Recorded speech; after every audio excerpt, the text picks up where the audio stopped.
இப்போ இவருக்கெல்லாம் ஆப்ரேஷன் பண்ணி யோசிச்சு பாருங்க, ஒரு 73 இயர்ஸ்ல வந்து ஸ்பைன்ல வந்து சர்ஜரி பண்ணணும், அது மல்டி லெவல் சர்ஜரி பண்ணணும்னா அவருக்கு வந்து கண்டிப்பா ஸ்க்ரூ ஃபிக்ஸ் பண்ணி அவரை ஃபுல்லாவே வந்து டீகம்ப்ரஸ் பண்ணி ஆப்ரேஷன் பண்ணி அவரை சரி பண்ண முடியும், நான் இல்லைன்னு சொல்லல. பட் நம்ம உடம்பு தாங்கணும்ல, ஸோ அது பேஷண்ட் யோசிப்பாங்கல்ல. அவருக்கு கார்டியாக் ப்ராப்ளம் இருந்ததுன்னா கண்டிப்பா ஆப்ரேஷன் பண்ண முடியாது. இக்கட்டான சூழ்நிலை, அவருக்கு சர்ஜரி பண்ணதான் ஆகணும்னா அவங்க ஆப்ரேஷன் பண்ணியிருப்பாங்க, பண்ணாம இருக்க மாட்டாங்க. ஸோ இதை சர்ஜரி பண்ணாம நம்மளால சரி பண்ண முடியும் அப்படிங்கிறதுனால தான் இங்க வர்றாங்க. என்னால் நடக்கவே முடியவில்லை, கைப்பிடித்து தான் கொண்டு வந்து டாக்டரிடம் சேர்த்தார்கள். அதன் பிறகு இந்த பிசியோதெரபி மருத்துவ சேர்ந்த பின்னர் நல்ல முறையில் சிகிச்சை அளிக்கப்பட்டு தற்போது என் பாதங்கள், முட்டி வெளி எல்லாம், தொடையில் உள்ள வீக்கங்கள் எல்லாம் குறைந்து நன்றாக நடக்க முடிகிறது. தற்போது நானே கை யாரும் பிடிக்காமல் நானே நடந்து வருகிறேன்.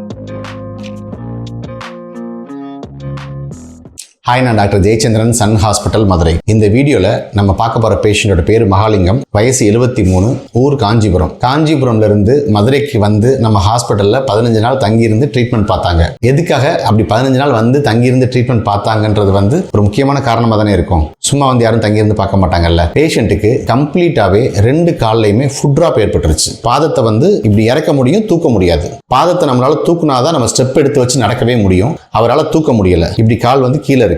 காலில் கம்ப்ளீட்டா வந்து மதமதப்பு, இடுப்புக்கு கீழே காலில் வந்து மசில் பவர் ரொம்ப குறைஞ்சிருச்சு. ஒரு சப்போர்ட் வச்சு நடக்கணும், சைடு சப்போர்ட் இந்த மாதிரி இருந்தால் மட்டும்தான் நடக்க முடியும். நடக்கும் பொழுது கோஆர்டினேஷனும் குறைஞ்சிருச்சு, பவரும் குறைஞ்சிருச்சு, கோஆர்டினேஷனும் குறைஞ்சிருச்சு.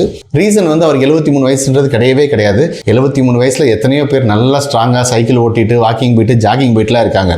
அவரு ரொம்ப ஆக்டிவான ஆளு, நல்ல பெரிய போஸ்டிங்ல இருந்து, அதாவது நல்ல கடுமையான உழைப்பாளி, உழைச்சு ரிட்டையர்ட் ஆகி இப்போ வந்து வீட்டில் இருக்கவங்க. கொஞ்சம் மைல்டா அப்படியே ப்ராப்ளம் ஸ்பைன்ல ஆரம்பிச்சு அது கொஞ்சம் கொஞ்சமா டெவலப் ஆகி ஸ்பைன்ல மல்டி லெவல்ல அவருக்கு டிஸ்க் பல்ஜ் ஏற்பட்டுருச்சு. அதனால மல்டி லெவல் டிஸ்க் பல்ஜ் அப்படின்னா நமக்கு கழுத்துல இந்த இடத்துல பிரச்சனை வரும், முதுகெலும்புல, கழுத்துல இங்க இருந்து ஆரம்பிச்சு 33 எலும்பு இப்படி வரிசையா இருக்கும். ஒவ்வொரு எலும்புக்கு நடுவுலையும் இந்த மாதிரி டிஸ்க் இருக்கும். இந்த டிஸ்க் பிதுங்கி வெளியில வந்து இந்த மாதிரி காலுக்கு போற நரம்பு அழுத்த ஆரம்பிக்கும். இதுதான் நம்ம பிரச்சனை. ஒரு லெவல்ல இருந்தா பரவாயில்ல, கண்டினியூஸா இப்போ அவருக்கு L1, L2, L2, L3, L4, L5, L5S1 வரிசையா எல்லா லெவல்லையுமே டிஸ்க் பல்ஜ் ஆகி ப்ரொட்ரூஷன் ஆகி அவருக்கு எலும்பும் கொஞ்சம் தேய்மானமாகி, எலும்பு கொஞ்சம் ஒன்றை விட்டு ஒன்று லேசா விலகி, இங்க இந்த எலும்புக்கு இந்த எலும்புக்கு இந்த ஸ்பேஸும் விலக ஆரம்பிச்சு ஸ்பாண்டிலோலிசிஸ், அதோட சேர்த்து disk bulge, disk herniation, disk protrusion, அந்த நர்வ் ரூட் கம்ப்ரஷன் அவருக்கு கொஞ்சம் சிவியர் ஆயிடுச்சு. லெஃப்ட் சைடு கம்பேர் பண்ணும்போது ரைட் சைடு இன்னுமே மோசமாக ஆரம்பிச்சிருச்சு. இதோட அவருக்கு சர்விக்கல்லையும் அவருக்கு ப்ராப்ளம் இருந்தது, சர்விக்கல் லெவலையும் டிஸ்க் பல்ஜஸ் நிறைய இருந்தது. ஸோ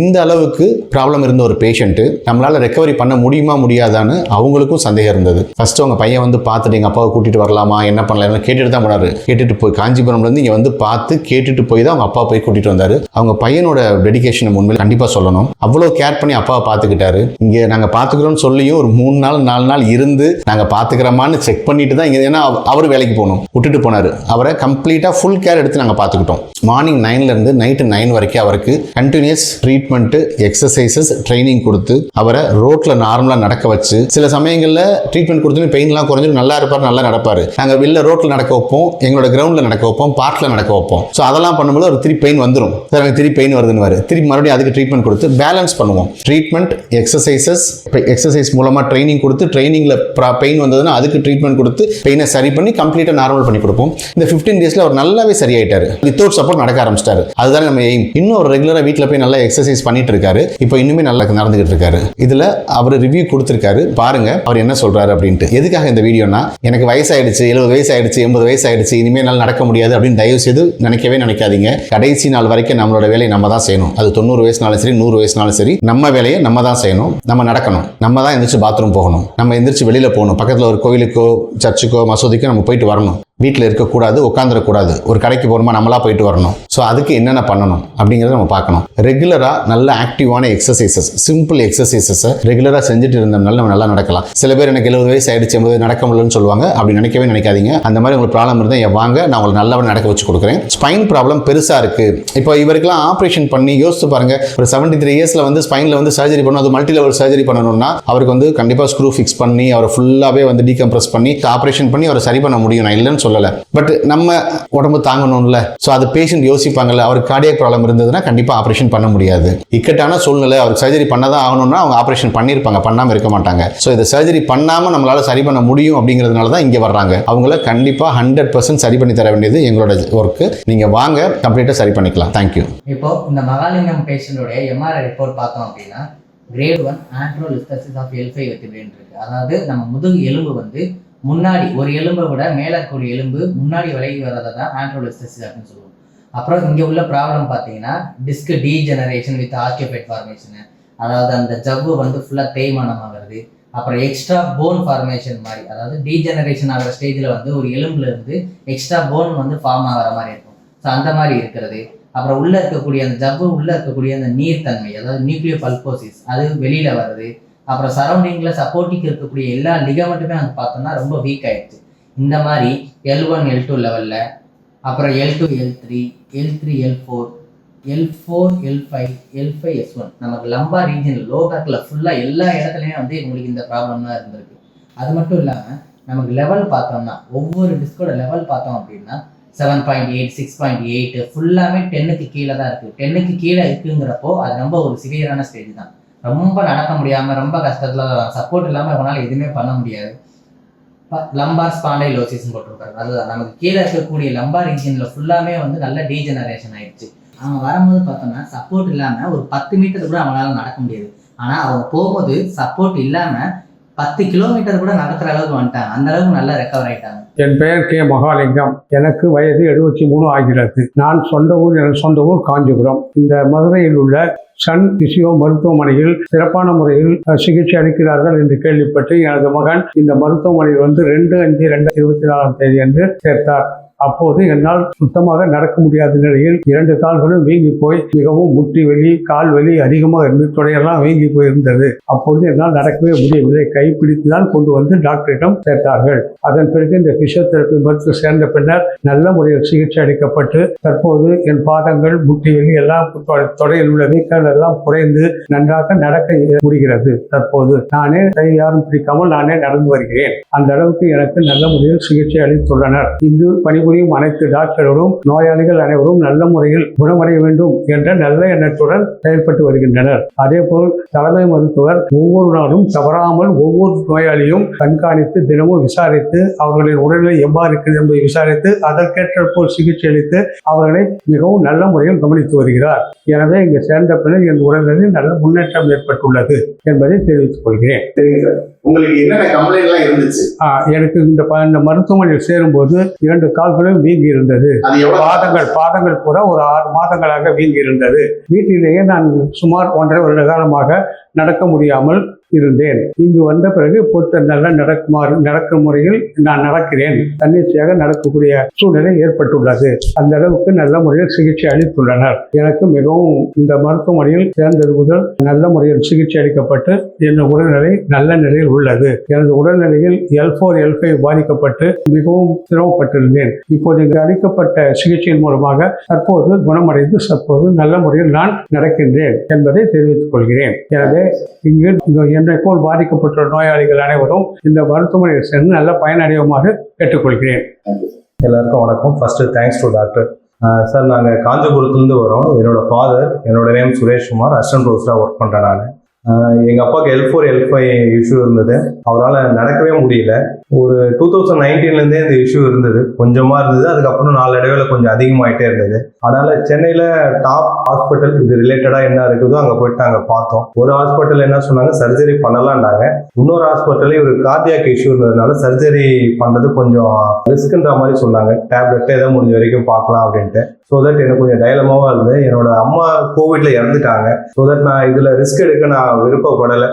என்னோட ஃபாதர் லைஃப்ல இந்த மாதிரி சர்ஜரி பண்ணி ஏதாவது இஷ்யூ காம்ப்ளிகேஷன் ஆகிட போகுதுன்னு. ஸோ தட் நாங்கள் சர்ஜரி போஸ்ட்போன் பண்ணிட்டே இருந்தோம். காஞ்சிபுரத்தில் நிறைய ஃபிசியோதெரபிஸ்ட் நாங்கள் பார்த்துருக்கோம். ஹோம் விசிட்லேயே வந்து டெய்லி ஒரு 1 hour 2 hours கூட பண்ணியிருக்காங்க. அந்த டைமில் சரியாக இருக்கும். பட் ஒரு 2-3 days கழிச்சு மறுபடியும் அந்த இஷ்யூஸ் மறுபடியும் அவரால் நடக்க முடியாது. 2 காலம் வீங்கிடுச்சு. செருப்பே போட முடியாது, செருப்பு நழுவிட்டு வந்துடும். அப்புறம் பெல்ட் போகிற செருப்பு தான் போட்டுன்னு இருக்காரு. என்ன பண்ணுறதுன்னு தெரியாமல் இருக்கும்போது யூடியூப்ல தான் சாரோட ஹாஸ்பிட்டல்லாம் பார்த்தோம். யூஸ்வலாக யூடியூப்ல சில ஃபேக் ப்ரொமோஷனும் இருக்கு, அதையும் நிறைய நடக்கிறது இல்லை. அதனால இருந்தாலும் எங்களுக்கு நிறைய ரிவ்யூ பார்க்கறத பார்த்தாலும் ஒரு நம்பிக்கை வந்தது சார் கிளினிக்கை பற்றி. என்னோட ஃப்ரெண்ட் ஒருத்தர் மதுரையில் இருந்தார், அவர்கிட்ட ஃபோன் பண்ணி விசாரித்தேன். ஏன்னா நாங்கள் காஞ்சிபுரத்து வந்து இவரை மதுரை கூட்டு வரதே எனக்கு ஒரு பெரிய சேலஞ்சாக இருந்தது. ட்ரெயினில் வரணும்னா கூட ட்ரெயினுக்கு போய் கம்பார்ட்மெண்ட் ஏறது எங்களுக்கு டிஃபிகல்ட்டி தான். அவர் எப்படி அவரை ஒரு 2 பேர் பிடிச்சி தான் கூப்பிட்டு வந்தோம். ஸோ இந்த சுச்சுவேஷனில் அதுக்காக நான் ஒரு தடவை கேட்டேன் என் ஃப்ரெண்டுகிட்ட. என்னோட ஃப்ரெண்டோட ரிலேட்டிவ் ஃபிசியோதெரப்பியாக இருக்காரு, சாரை பற்றி ரொம்ப நல்ல விதமாக சொன்னார். அதுக்கப்புறம் எனக்கு இன்னும் கூடுதல் ஒரு நம்பிக்கை வந்தது. உடனே நாங்கள் காஞ்சிபுரத்துலேருந்து 8 மணி நேரம் ஜெர்னி இந்த ஸ்பாட் வருது. கொஞ்சம் சிரமப்பட்டு தான் எங்கள் அப்பாவை கூப்பிட்டுட்டு நான் காஞ்சிபுரத்துலேருந்து வந்தேங்க. வந்துட்டு இங்கே வந்து சேரும்போது நானும் என் நண்பரும் 2 பேரும் கைத்தாங்களா தான் எங்கள் அப்பாவை உள்ளே கூப்பிட்டு வந்தோம். ஹாஸ்பிட்டல் ஸ்டாஃப்ஸ்லாம் ரொம்ப டேக் கேர் பண்ணிட்டாங்க. சொந்த பசங்க அது மாதிரி பார்த்துக்கிட்டாங்க. அதுக்கப்புறம் ஒரு 4-5 நாள் நான் இங்கே இருந்தேன். இங்கே எப்படி இருக்குதுன்னு பார்த்துட்டு அதுக்கப்புறம் டிசைட் பண்ணலான்ட்டு ஒரு 3 நாள்லயே அவரால் செவத்தை பிடிச்சிட்டு கொஞ்சம் நடக்க முடிகிற மாதிரி ஒரு சூழ்நிலை வந்ததுங்க. அதுக்கப்புறம் ஒரு 5 days கழிச்சு என்னோட ஒர்க் ப்ரெஷர்னால நான் போக வேண்டிய சூழ்நிலை ஆயிடுச்சு. சார் சப்போர்ட் பண்ணாருங்க, ஜெயச்சந்திரன் சார். அப்புறம் அவங்க டீம்ல என்ன சொன்னாங்க, நாங்கள் பார்த்துக்கிறோம்னுட்டாங்க. ரொம்ப ரொம்ப டேக் கேர் பண்ணிட்டாங்க. சொந்தக்காரங்க வீட்டில் கூட இது மாதிரிலாம் யாரும் இந்த காலத்துல பண்ண மாட்டாங்க. இந்த டேக் கேர் இந்த கோர் லெவல் அவர் அவ்வளோ நல்லா பார்த்துக்கிட்டாங்க. ஸோ தட் நான் தைரியமா கிளம்பிட்டேன். 5 நாள் தான் இங்க இருந்தேன். 6th டே வந்து நான் கிளம்பிட்டேன். இன்னைக்கு 16th டே. இன்னைக்கு வந்து என்ன சொன்னாங்க, இன்னைக்கு ஆல்மோஸ்ட் அவர் தனியா நடக்கிறாரு. இங்க ஒரு கிரவுண்ட் இருக்கு, அது 2 ரவுண்ட்லாம் வாக் பண்ணன்னு சொல்றாரு. வீடியோஸ் எனக்கு அமிச்சாங்க. டெய்லியுமே என் ஃப்ரெண்டும் வந்து இங்க பாத்துக்கினாரு. அதனால எனக்கு ரொம்ப சந்தோஷங்க. Thanks to Jayachandran sir. அதே போல் ஒவ்வொரு பிசியோதெரபிஸ்டும், ஹவுஸ் கீப்பிங் பீப்புளா இருக்கட்டும், எல்லாருக்குமே நான் ரொம்ப தேங்க்ஸ் சொல்றேங்க. ஏன்னா இது என்ன சொல்றது, என்னோட ஹாப்பினஸ் இது நான் இந்த வழியா தான் சொல்லணும். ஏன்னா சர்ஜரின்ற ஒரு விஷயம் பயப்படுறவங்களுக்கு இது ஒரு ஆல்டர்னேட் பெஸ்ட் சொல்யூஷன். நீங்க யாராவது காஞ்சிபுரத்துல என்ன தெரிஞ்சவங்க, எங்க அப்பா தெரிஞ்சவங்க, நீங்க எங்கிட்ட டைரக்டாவே கான்டாக்ட் பண்ணலாம். ஐ கேன் கைட் யூ எப்படி பண்ணலான்றத. இன்னும் கொஞ்சம் ஃபுட் ட்ராப் இருக்கு. சார் என்ன சொல்றாரு, ஒரு 1 month கழிச்சு மறுபடியும் வர சொல்லியிருக்காரு. நாங்க மறுபடியும் வரலான்னு இருக்கேங்க. அவர் பூர்ணமா இன்னும் நல்லா பண்ணி தரேன்ற மாதிரி சொல்லியிருக்காருங்க. ஃபுட் ட்ராப் இன்னும் கொஞ்சம் இருக்குங்க. மற்றபடி இப்ப நடந்தே வந்தார், மாடியில இருந்து கீழே அவர் நடந்து வந்தாரு. இப்ப என் காருக்கு அவர் மேல இருந்து அவர் நடக்கிறத பார்க்கும்போதே எனக்கு ரொம்ப சந்தோஷமா இருக்கு. வித்தவுட் ஹெல்ப் ஆஃப் அஸ் அவரோட வேலையை பார்த்துக்கிறதே எனக்கு ரொம்ப சந்தோஷம். இன்னும் நல்லா இம்ப்ரூவ் ஆயிடுவார்னு நினைக்கிறேன் சாரோட சப்போர்ட்ல. Thanks to sir. உங்க ஹாஸ்பிட்டலுக்கு ரொம்ப நன்றி. நிறைய பேஷண்ட் இதனால பெனிஃபிட் அடையணும்னு நான் ரெக்வஸ்ட் பண்ணிக்கிறேன். இது மாதிரி சிங்கிள் சைல்டுனால இது மாதிரி பேரண்ட்ஸை பார்த்துக்க முடியல, ஒரு கேப்னா நம்பிங்க விட்டுட்டு போலாங்க. நல்ல டீமுங்க, நல்லா பார்த்துக்கிறாங்க. அவர் என்னென்ன நீடோ கேட்டு செஞ்சாங்க. அது அவர் எங்க அப்பா போன்ல சொல்லும் போது எனக்கு ரொம்ப தைரியமா இருந்ததுங்க. அதனாலதாங்க நானும் 16 நாள் அப்படியே என்னாலையும் அவரை நம்பி விட்டுட்டேன். நல்லா பண்ணிட்டாங்க. ரொம்ப தேங்க்ஸ் சார். Thanks sir.